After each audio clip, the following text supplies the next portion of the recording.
En la presentación tenéis todas las citas que hacen referencia a las nuevas guías sobre esto y justo al final tendréis un código QR que tendréis la presentación en PDF para poder ampliar en casa. Así que si os quedáis hasta el final, pues tendréis la presentación. Si no quedáis hasta el final, ¿No? Vale, pues vamos a empezar con novedades en situaciones especiales de la parada cardiorrespiratoria y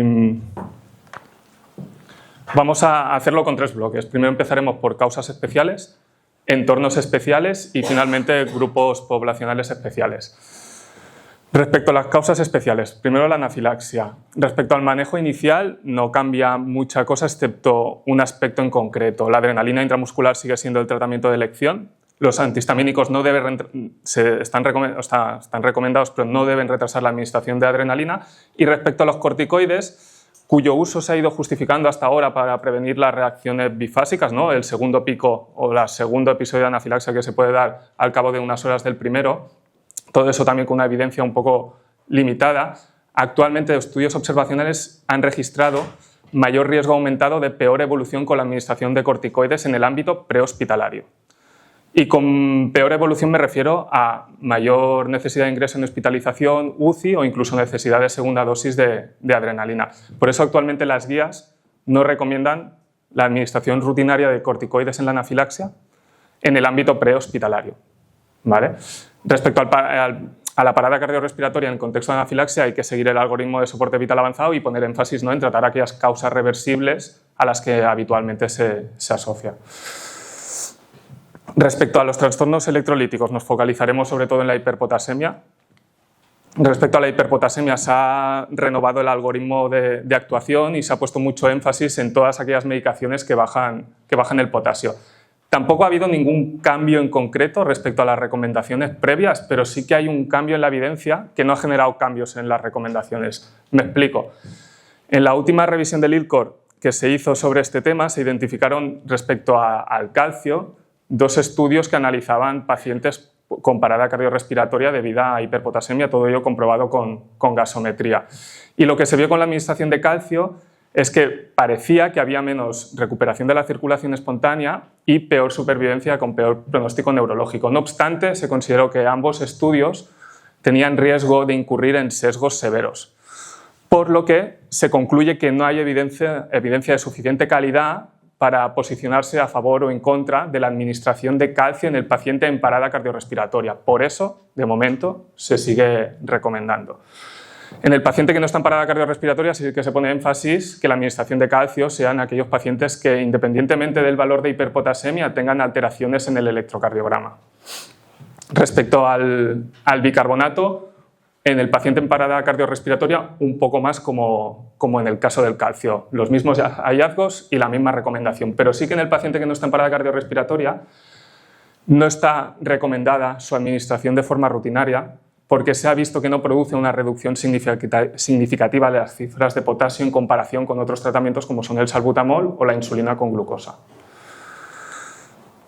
Respecto a la hipopotasemia, se ha incluido un algoritmo de tratamiento con dosis y de administración de potasio, magnesio incluso, ¿no?, porque muchas veces van asociados, y velocidades de administración, que está muy bien, la verdad. Vale, sobre la hipotermia. Aquí sí hay cambios y son bastante interesantes. Por un lado, la valoración de la temperatura central o determinación de la temperatura central, sobre todo en el ámbito de la prehospitalaria, no siempre está disponible o es fiable, ¿no? Y lo que se hace es utilizar escalas para intentar estimar esa temperatura corporal. Hasta ahora de las más utilizadas era la escala del sistema suizo. No obstante, revisiones muy recientes han visto errores de clasificación con el uso de esta escala hasta en un 40% de los casos. Por eso se ha propuesto el sistema suizo revisado, que al final la diferencia sobre todo es que utiliza también la valoración del nivel de conciencia medida con AVDN, la presencia o no de signos de vida, y con esto, en vez de estimar una temperatura corporal, lo que hace es estimar un riesgo de parada cardiorrespiratoria, que al final, todo eso se entiende porque al final el riesgo de parada cardiorrespiratoria no depende únicamente de la temperatura central, sino que hay variabilidad interindividual y de comorbilidades, y es lo que sobre todo nos interesa, ¿no? A veces se encontraban pacientes que toleraban temperaturas más bajas, que estarían clasificados en un grado 2 cuando en la otra escala no le tocaría, y gente con temperaturas centrales no tan bajas que ya estaban en un riesgo de parada cardiorrespiratoria más alto, medida por la anterior escala. Este es el algoritmo de la hipotermia, también renovado visualmente y con algún cambio. Primero, en los criterios de inestabilidad o alto riesgo de parada cardiorrespiratoria se ha incluido también el ítem de frecuencia cardíaca menor de 45. Respecto a lo que sería el soporte vital avanzado en estos pacientes, las recomendaciones respecto a la desfibrilación siguen siendo las mismas, ¿no? No más de 3 hasta que temperatura central mayor de 30 y diferir la administración de adrenalina también una vez consigamos esa temperatura central. No obstante, en el texto de las guías se habla que si el paciente es candidato al soporte vital extracorpóreo y preveemos que pueda demorarse mucho, podría estar indicado, se podría valorar administrar incluso una dosis única de 1 miligramo de adrenalina, incluso a temperaturas más bajas por debajo de 30. Porque hay estudios recientes que parece que han registrado respuesta fisiológica normal a esta administración de adrenalina, consiguiendo recuperación de la circulación espontánea y cuanto menos tiempo de parada, pues mejor pronóstico. ¿Qué más? Esto es algo que ya se hablaba anteriormente, pero ahora se pone más énfasis, ¿no? Y es que hay que tener claro que en estos pacientes los criterios clásicos de soporte vital extracorpóreo no aplican en pacientes en parada cardiorrespiratoria por hipotermia. Entonces, la valoración de que si un paciente es candidato o no se debe realizar mediante el cálculo de la escala Hope, que lo que nos arroja realmente es una probabilidad de supervivencia de este paciente si lo ponemos en soporte vital extracorpóreo. Y tiene el valor en un 10, que al final es un 10% de supervivencia. ¿Vale? Un poco con el mismo tema, y es el tema de las avalanchas, de las víctimas de avalancha. Se ha hecho un nuevo algoritmo sobre manejo inicial en víctimas de avalancha para soporte vital básico, en el cual, una vez se ha hecho el rescate y se procede a valorar, se pone énfasis, ¿no?, en valorar la permeabilidad de la vía aérea. Posteriormente, intentar determinar la duración del sepultamiento, considerando que si es menos de 60 minutos estaremos ante una asfixia, o sea, la probabilidad de que la causa de la parada sea la asfixia, y si es más de 60 minutos consideraremos con alta probabilidad la hipotermia. Si es así, si es por hipotermia, comprobar signos de vida como mínimo durante 1 minuto, y si no encontramos signos de vida, iniciar RCP. Aquí pone también una consideración, que es que si disponemos de monitorización y se cumplen los 3 ítems de duración de sepultamiento más de 60 minutos, vía aérea ocupada por nieve y monitorización inicial en asistolia, podemos considerar no iniciar RCP. Es algo que va a facilitar también después el hecho de que estos pacientes no tengan que pasar por este algoritmo, ¿no?, de toma de decisiones avanzadas sobre víctimas de avalancha en parada cardíaca, ¿no?, que al final sean pacientes que ya no se habrá iniciado RCP por estos criterios iniciales. El otro algoritmo es el mismo que había en las guías anteriores. Vale, pues seguimos con las trombosis. La primera de todas, la trombosis pulmonar, y vamos directamente a lo que interesa, que es el tratamiento en la parada cardiorrespiratoria. Esto no cambia. Parada cardiorrespiratoria y sospecha de TEP está recomendada la fibrinolisis. Parada cardiorrespiratoria y TEP ya confirmado se puede considerar entre fibrinolisis, embolectomía quirúrgica y trombectomía percutánea. Lo que sí es nuevo es que se dice que sobre la fibrinolisis no hay evidencia suficiente para recomendar un fármaco en concreto ni una dosis en concreto del fármaco. Pero sí que se menciona que con la alteplasa se han descrito tasas de retorno a la circulación espontánea y mejor supervivencia. Todo ello con la dosis que está recomendada de 50 miligramos endovenosos más otros 50 opcionales a los 30 minutos. Vale, seguimos con la segunda trombosis. Esta es la infografía sobre la trombosis coronaria del adulto y hay un par de matices respecto a las de 2021. Por un lado, el hecho de que un paciente que ha sufrido una parada cardiorrespiratoria y sospechamos de trombosis coronaria, cuando hace recuperación de la circulación espontánea hemos de considerar que el electro inicial puede verse alterado o no ser representativo de lo que podemos llegar a ver. Es decir, que si nos quedan dudas, hagamos más electros. Esto es porque hay ciertos aspectos de la parada cardíaca al final, como la administración de adrenalina, la desfibrilación, que pueden llegar a alterar el electrocardiograma, y está comprobado que hay evidencia que refiere que si se realiza en los primeros 8 minutos hay una alta tasa de falsos positivos para visualizar elevación del ST o equivalentes, ¿vale? Y este es otro matiz que ya se hablaba en las guías anteriores, pero en los que ahora hay más evidencia, y es la ausencia de beneficio de una angiografía precoz en aquellos pacientes que hacen una parada cardiorrespiratoria por sospecha de trombosis coronaria y en los electros consecutivos, después de la recuperación de la circulación espontánea, no objetivamos elevación del ST o equivalentes. Estos pacientes, en principio, no se benefician de una angiografía precoz, excepto dos subgrupos, los pacientes con inestabilidad eléctrica o los pacientes con inestabilidad hemodinámica, básicamente porque en los estudios ya se incluían directamente los grupos de angiografía precoz. También las guías ahora hacen referencia a cuál sería el tratamiento farmacológico de los pacientes que han sufrido una parada cardiorrespiratoria y sospechamos de una trombosis coronaria, y lo que refieren es que deben ceñirse a las mismas recomendaciones europeas que para los pacientes que tienen una trombosis coronaria y no se han parado, ¿vale? Respecto a los tóxicos, muy rápido, y creo que el más interesante es que no hay evidencia. Según la última revisión sistemática del ILCOR que se hizo específicamente sobre ese tema, no hay evidencia de suficiente calidad para recomendar la administración de un antagonista de opiáceos, o sea, naloxona, en el paciente en parada cardiorrespiratoria por opiáceos, es decir, intraparo. Es decir, tenemos que utilizar algoritmo de soporte vital avanzado estándar. Respecto a anticuerpos antidioxina, se ha visto que mejoran el estado hemodinámico y la supervivencia en pacientes con intoxicación digitálica y inestabilidad hemodinámica. Y la ECMO-RCP, aquí parece que estos pacientes, los de parada cardiorrespiratoria por una intoxicación, es un subgrupo en el que se ha visto un aumento de la supervivencia.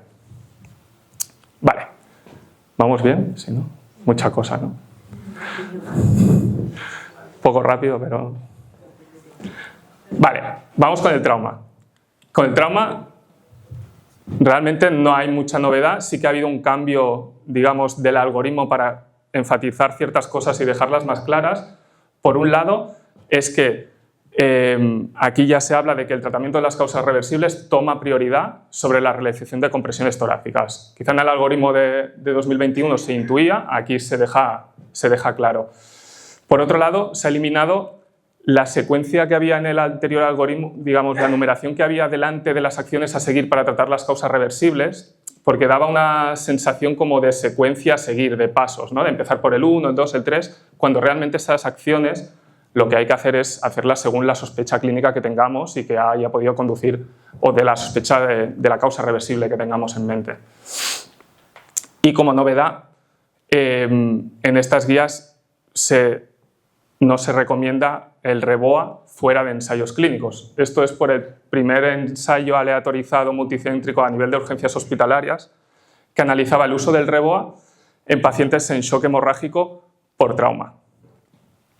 En esto se vio que parecía que el subgrupo de pacientes que recibía tratamiento estándar, es decir, tratamiento de soporte más control, ¿no? Final de la hemorragia más el REBOA, tenía mayor mortalidad precoz, definida como mortalidad en las primeras 24 horas y sobre todo en las 3 primeras horas, en comparación con el subgrupo que recibía solo el tratamiento estándar. Y eso se supone que es por el retraso que suponía la colocación del REBOA para poder tener administrado, ¿no?, el tratamiento definitivo del control de la hemorragia. Vale, pues hemos terminado un bloque. Pasamos a entornos especiales. Este es bastante interesante, la verdad, creo. Primero a la parada cardiorrespiratoria en laboratorio de hemodinámica. En comparación con el algoritmo de 2021... Uy, me he pasado. Hay un cambio y es que, por un lado, se sigue manteniendo la misma recomendación de 3 desfibrilaciones consecutivas en ritmo desfibrilable, presenciado o no monitorizado. Se entiende que está en el laboratorio de hemodinámica, mientras persista ese ritmo desfibrilable antes de iniciar compresiones torácicas. Y en ritmos no desfibrilables, si estamos ante una bradicardia extrema como manifestación o expresión de un ritmo no desfibrilable, estaría recomendado colocar el marcapasos transcutáneo o transvenoso, lo que tengamos. Y si en esos momentos no conseguimos recuperación de la circulación espontánea, pues seguir con algoritmo de soporte vital avanzado estándar. Esto, más a rasgo de curiosidad, no es una recomendación. Se ha visto en estudios de cortes prospectivas recientes que comparaban la administración de adrenalina intracoronaria versus adrenalina endovenosa, tanto por vía central como por vía periférica, mayor tasa de recuperación de la circulación espontánea y supervivencia con buen pronóstico neurológico con la administración de adrenalina intracoronaria en aquellos pacientes, y endovenosa central también, en aquellos pacientes que sufrían una parada cardiorrespiratoria mientras se estaba realizando una ICP. No obstante, esto es algo que necesita más evidencia para llegar a algo, y como contraparte parece que los estudios también reportaban con la administración de adrenalina intracoronaria mayor tasa de trombosis del stem.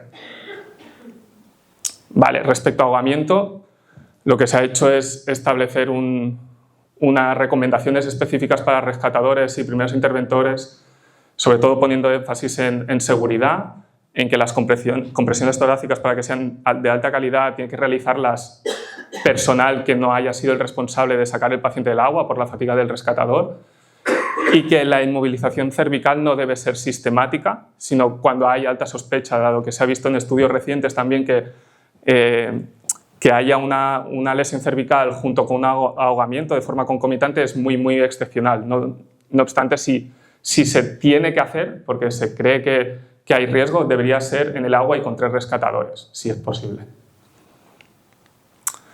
Vale, parada cardíaca en quirófano. Esto también me parece bastante interesante, y es que, por un lado, propuestas recientes, teniendo en cuenta, ¿no?, que en quirófano tenemos a un paciente seguramente con una arterial, presión arterial invasiva, etc. Se recomienda, propuestas recientes recomiendan iniciar compresiones torácicas si la tensión arterial sistólica cae por debajo de 50. ¿Vale? Todo cae por debajo de 50 y se mantiene ahí a pesar de tratar la causa reversible o la causa que sospechemos. Todo eso viendo el riesgo que hay de hipoperfusión mantenida, ¿no?, y de lesión orgánica. Y un poco en la misma línea, respecto ¿no?, como consideraciones al algoritmo de soporte vital avanzado en quirófano, respecto a la administración de adrenalina, se considera que en estos pacientes en periparada, porque muchos de ellos tendrán lo que sería una pseudoactividad eléctrica sin pulso, a lo mejor, se considera que la primera dosis de adrenalina sea a dosis reducida, es decir, de unos 50-100 microgramos, que al final terminaría siendo pues, menos de 1 microgramo kilo. Y que si con un bolo de estos reducidos no hay recuperación de la circulación espontánea, pues ya se considera el miligramo estándar. Eso es porque se ha visto también que los pacientes que reciben de inicio el miligramo estándar, cuando hacen retorno a la circulación espontánea de forma precoz, tienden a tener mucha crisis hipertensiva, emergencia hipertensiva, riesgo de arritmias, etc. Vale, después, toxicidad por anestésicos locales. La toxicidad sistémica por anestésicos locales, he hecho un algoritmo de tratamiento y se deja claro que la emulsión lipídica es el tratamiento de elección, tanto en la sospecha inicial como el paciente que está en parada ya, como tratamiento de rescate. Y respecto a la adrenalina también se sugieren dosis bajas de menos de 1 microgramo kilo, y aquí es sobre todo porque se ha visto que si ya los anestésicos locales tienden a hacer mucha arritmia, esto, dosis estándar de adrenalina, también lo empeora y además puede llegar a interferir con la acción directa que tiene la emulsión lipídica. Cirugía cardíaca no ha cambiado nada, sigue siendo lo mismo. Lo que pasa es que se ha introducido un algoritmo de soporte vital avanzado para pacientes que llevan dispositivos de asistencia ventricular izquierda, y creo que eso es bastante interesante porque son pacientes que van a estar cada vez más presentes y la verdad es que aquí lo deja clarísimo. Vale, y terminamos con grupos especiales y son 2. O sea, hay más, pero 2 son los que han cambiado, son interesantes. Por un lado, se han incluido los pacientes con pectus excavatum, que son pacientes que tienen una deformidad de la caja torácica donde el esternón y la parte anterior de las costillas crece hacia adentro y eso da una sensación de, una morfología de pecho hundido y provoca al final la compresión de los órganos intratorácicos, y se ha visto que puede ser que estos pacientes, debido a eso, tengan más riesgo de parada que la población general. ¿Qué pasa? Que estos pacientes pueden, cuando son casos severos, se puede hacer una corrección quirúrgica mediante unas barras de metal que se llaman barras de Nuss. Y como podéis entender, esto para hacer RCP pues, va a influir. Y va a influir en el caso de que pacientes que no tengan la cirugía hecha y tengan esa morfología anatómica, habrá que limitar la profundidad de las compresiones a 3-4 centímetros para evitar la lesión de órganos intratorácicos, y que si llevan las barras de NUS, el tórax será más rígido y que la probabilidad de poder hacer compresiones torácicas de alta calidad será mínima, y que si es el caso tengamos en cuenta o consideremos la ECMO RCP precoz si está disponible en nuestro medio. Por otro lado, respecto a la desfibrilación, si llevan las barras puede interferir con la transmisión del estímulo eléctrico, por lo que se recomienda en estos casos la posición anteroposterior en pacientes que tienen la cirugía hecha. Y terminamos ya con el embarazo. Respecto a las maniobras de descompresión aortocava, no hay evidencia suficiente para decir cuál es mejor, si el desplazamiento manual del útero a la izquierda, de forma sostenida, o bien la inclinación lateral izquierda, pero sí que las guías recomiendan la primera por cuestiones prácticas, porque seguramente también dar compresiones torácicas sea más fácil y mejor que si tenemos a la paciente en inclinación lateral izquierda. Respecto a la desfibrilación, matizan que si hay monitorización fetal colocada, antes hay que retirarla antes de desfibrilar para evitar quemaduras. Respecto a causas reversibles, incluyen las 4 Ps, que son entidades propias del embarazo: preeclampsia, eclampsia, miocardiopatía periparto, complicaciones placentarias y sepsis puerperal. Y ya terminamos con la histerotomía de resucitación. Es un procedimiento que está recomendado en las pacientes embarazadas de más de 20 semanas de gestación que tienen una parada cardiorrespiratoria y que, según las guías de 2021, no hacen recuperación de la circulación espontánea en los primeros 4 minutos de soporte vital avanzado tras tratar las supuestas causas reversibles. No obstante, en estas guías actuales se concluye que tampoco hay evidencia suficiente para decidir cuál es el umbral de tiempo a partir del cual habría que realizar el procedimiento. Entonces, sí que se sabe que cuanto más tarde peor pronóstico tanto para la madre como por el feto, y ponen énfasis en una preparación y mentalización precoz para realizar el procedimiento. Y dejan claro que si ha pasado 5 minutos tampoco hay que considerarlo un procedimiento fútil, pero tener en cuenta que su beneficio disminuye de manera constante. Y aquí tenéis un cuadro que también sale ahí en las guías, que es una propuesta, ¿no?, de material a tener para prepararse para una histerotomía de resucitación. Y lo prometido.